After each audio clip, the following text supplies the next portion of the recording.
আসসালামু আলাইকুম। আফফান মম কিচেনে আপনাদের সবাইকে স্বাগতম। আজকে আমি রান্না করে দেখাবো ডিম। প্রথমে আমি নিয়ে নিচ্ছি ডিম সিদ্ধ, আলু সিদ্ধ করে নিয়েছি। আর আমি এখানে 6টি ডিম নিয়েছি। আমি আলু নিয়েছি পরিমাণ মতো।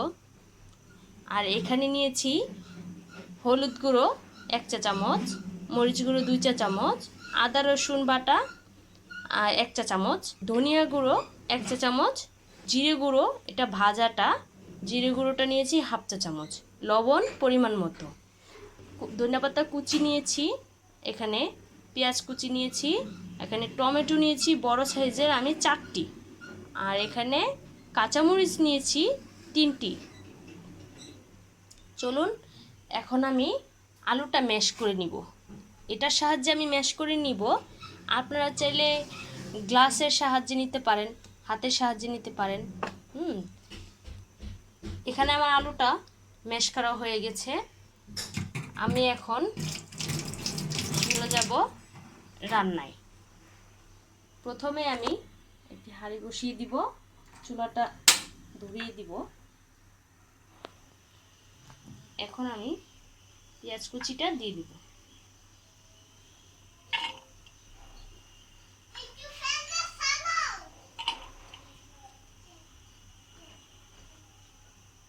এখন আমি তেল দিয়ে দিব, সাদা তেল পরিমাণ মতো দিয়ে দিবেন, যার যেমন প্রয়োজন। এখন পেঁয়াজটা লাল লাল হওয়া পর্যন্ত অপেক্ষা করব।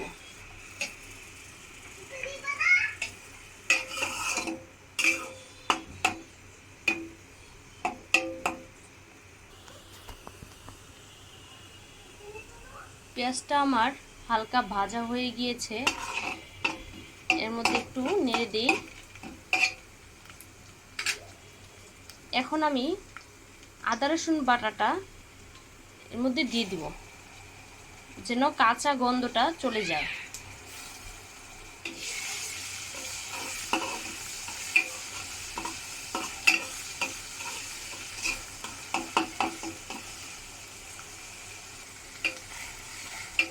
একটু নেড়ে দিব।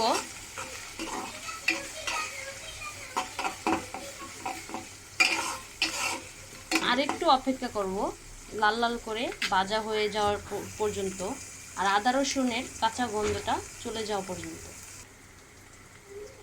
আমার পেঁয়াজটা ভাজা হয়ে গিয়েছে, এর মধ্যে আমি দিয়ে দিব 3টি কাঁচামরিচ ফালি করা, দিয়ে দিব আলু ম্যাশ করা। আমি আলুটা বেশি ম্যাশ করিনি, একটু আস্তে আস্তে আছে। এখন আমি আলুটার উপরে হলুদ গুঁড়ো রেখেছিলাম, ওই সম্পূর্ণ মশলাগুলো দিয়ে দিই। হলুদ গুঁড়ো, মরিচ গুঁড়ো দিয়ে দিচ্ছি, ধনিয়া গুঁড়ো আর জিরা, ভাজা জিরে গুঁড়ো, লবণ।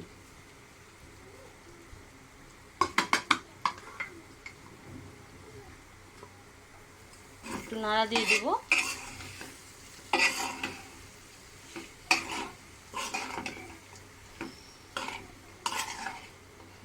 এখন আমি একটু এটাকে তেলের মধ্যে একটু কষিয়ে নিব, যেন সব কিছুর গন্ধটা চলে যায়। পানি দেওয়া লাগবে না, একটু পরে পানি দিব, একটু ঢেকে দিব। এখন আমি ঢাকনাটা উঠিয়ে একটু নাড়া দিয়ে দিব। আমি আগে বলিনি, বলতে ভুলে গিয়েছি, 30 সেকেন্ডের মতো এটা ঢাকা দিয়ে রাখলেই হবে, বেশিক্ষণ লাগবে না, নাহলে আবার পুড়ে যাবে নিচে। এখন একটু পানি দিয়ে দিব, বেশি দিব না, অল্প পরিমাণে দিব।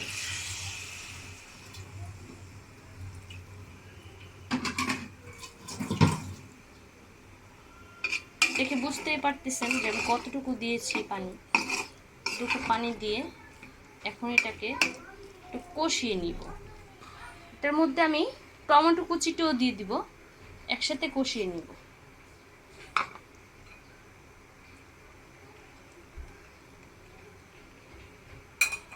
এখন একটু ঢাকা দিয়ে দিব, কষানো পর্যন্ত একটু অপেক্ষা করব।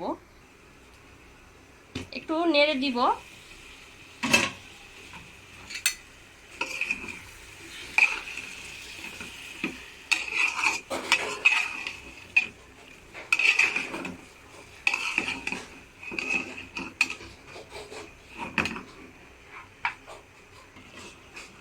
নাড়া দেওয়া হয়ে গিয়েছে, আর একটু কষানো হবে, একটু অপেক্ষা করি।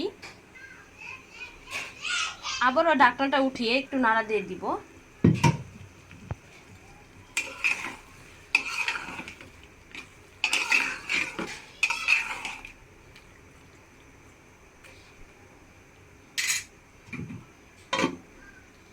ঢাকনা দিয়ে আবার ঢেকে দিয়ে পাশে আমি একটু প্যান বসিয়ে দিব ডিমটা ভাজার জন্য। ডিমটা আমি এখানে হলুদ আর লবণ দিয়ে রেখেছিলাম, এখন মেখে নিব। ডিমটা আমার মাখানো হয়ে গিয়েছে। এখন আমি ওই প্যানটা বসিয়েছি, ওই প্যানের মধ্যে একটু তেল দিয়ে দিব। ডিমটা ভাজার জন্য যতটুকু প্রয়োজন ততটুকু দিব সাদা তেল।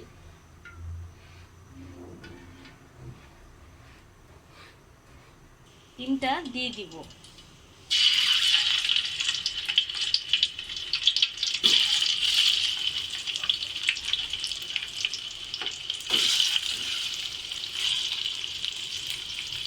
ডিমগুলা লাল লাল করে ভাজা হওয়া পর্যন্ত একটু অপেক্ষা করব।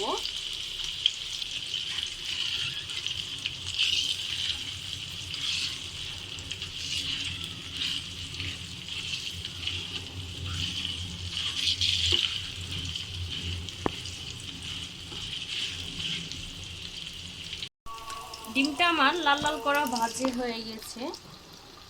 এখন আমি চুলাটা অফ করে দিব। এখন এই যে কষানোর জন্য ঢেকে রেখে দিয়েছিলাম, সেটা কষানো হয়ে গিয়েছে। এই যে তেল তেল বেশি আসছে উপরে। এখন একটা নাড়া দিয়ে দিব। টমেটোটাও আমার নরম হয়ে গিয়েছে।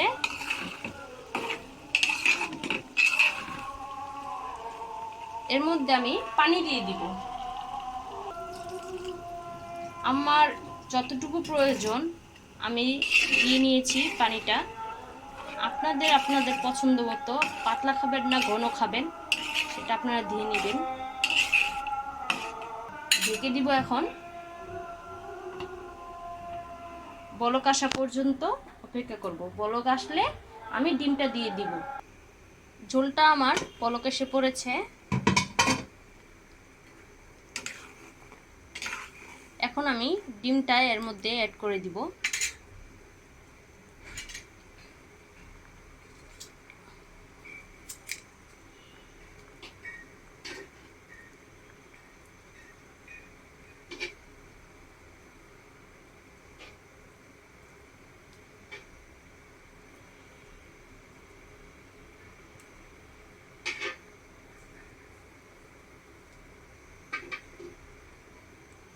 এখন এটা একটু নেড়ে দিব।